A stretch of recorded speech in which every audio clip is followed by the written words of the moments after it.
and bad music to shut up.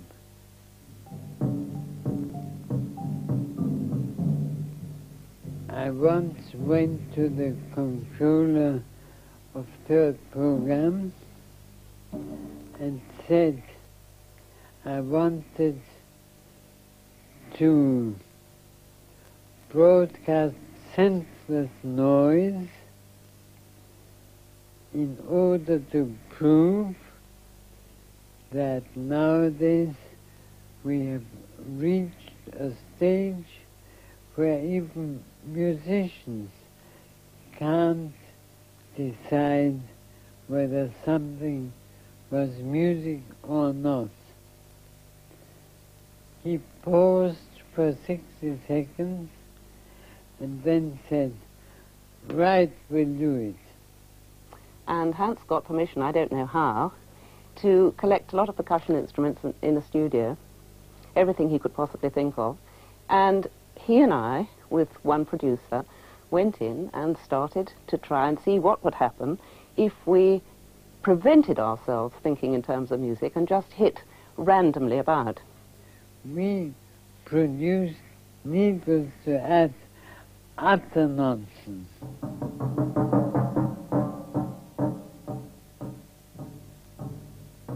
So then, of course, having written the piece, we had to give the composer a name. And we sought around for some unlikely East European name, and somebody, I don't know who, told us that Zak was like Smith in, I think, Czechoslovakia, and that we'd be fairly safe if we called our composer Zak, because it could be absolutely anybody. We were making a quite serious point, namely that in the 60s it was really impossible, sometimes today it is still impossible, to tell the difference between good contemporary music and bad contemporary music, or even music which is not composed at all. Next day in the Times, it said some of the sections in the middle were rather weak.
Before Hans Keller was 30, and when I was just mature enough to realise that I knew nothing and it might be a good idea to go and study with him, he had already written, "Art arises where the arbitrary and the predictable are superseded by unpredictable inevitability."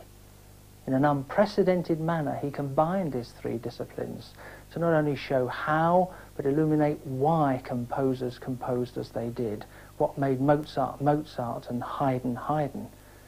Indeed, in his book on the interpretation of the Haydn string quartets, shortly to be published, he told me it was his intention to show that no composer in the 19th or 20th centuries had done anything that Haydn had not already done before.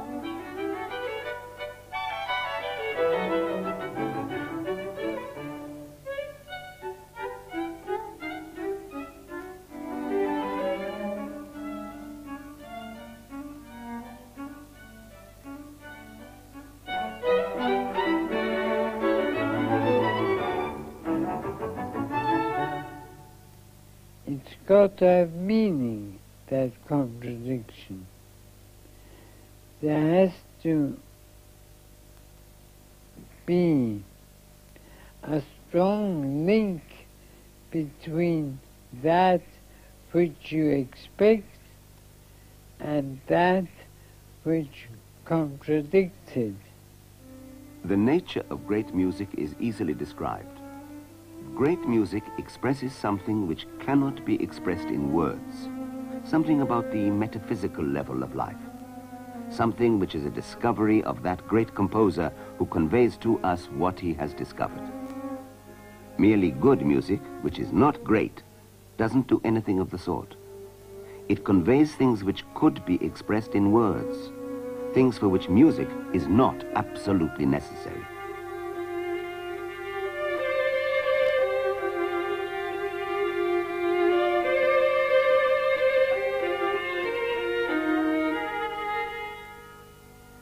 The psychology of music explains why things happen in the composer, how they happen and why they happen. They explain his motivation. Whereas the philosophy of music conveys to us something which can't be expressed in words. Hence my analytic method, which can only be expressed through music.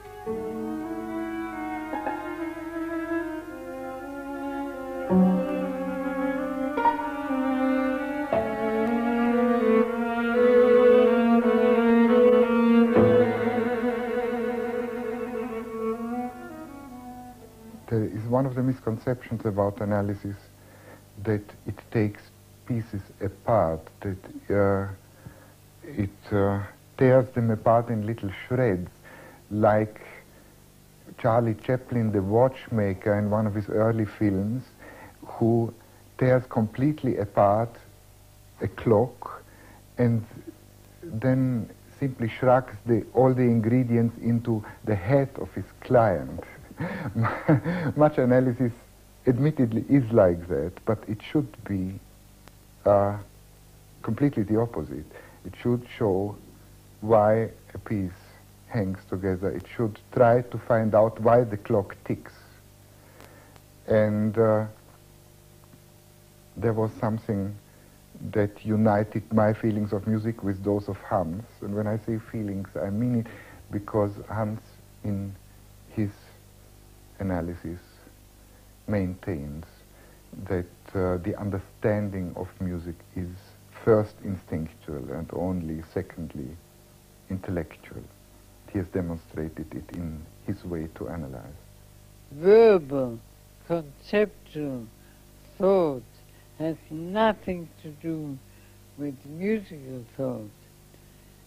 I arrived at the conclusion that all words about music illogically distort the music. So I arrived at a method of analysis which is wordless.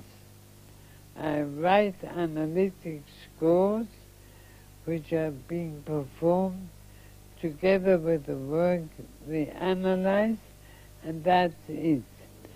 In other words, my analytic scores answer the question, what unites the contrasting thoughts of that work? Hans said that he invited his audience just to listen, not to think in the abstract sense, and not to keep in mind anything whatsoever. So it's obvious that functional analysis should be listened to by each of us in the same way and on the same level of awareness as the way in which each of us usually listens to music. And that's the beauty of it. It can be as simple or as complicated as you care to make it. It sets no standards and makes no demands, only that the listener should enjoy the work being analysed enough to want to hear it again, to want to hear it better and in sharper focus, by starting to notice some of the things its various themes have in common, as well as the more obvious contrasts between them. It's a bit like thumbing through a score, looking forwards to see what's coming next, and backwards to remind oneself of what happened earlier. Except that this kind of analysis allows the audience to scan the music orally rather than visually, both before and after hearing it played complete.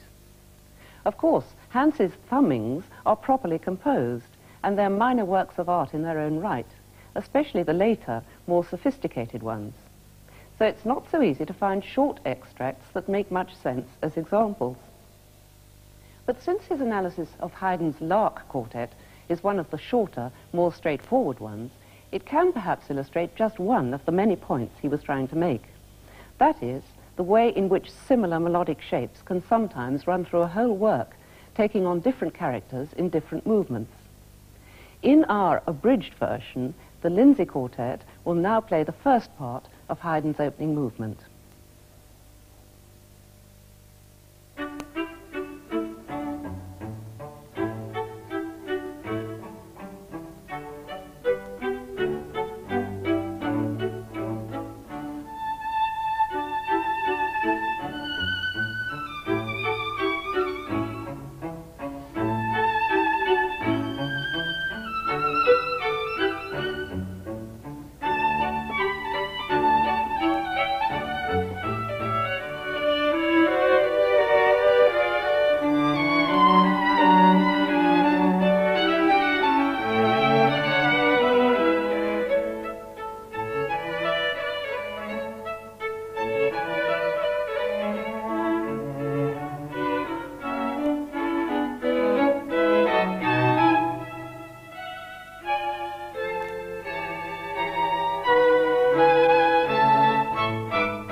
Now here's a bit of the analysis, linking it to the minuet.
And to end with, here's the minuet itself.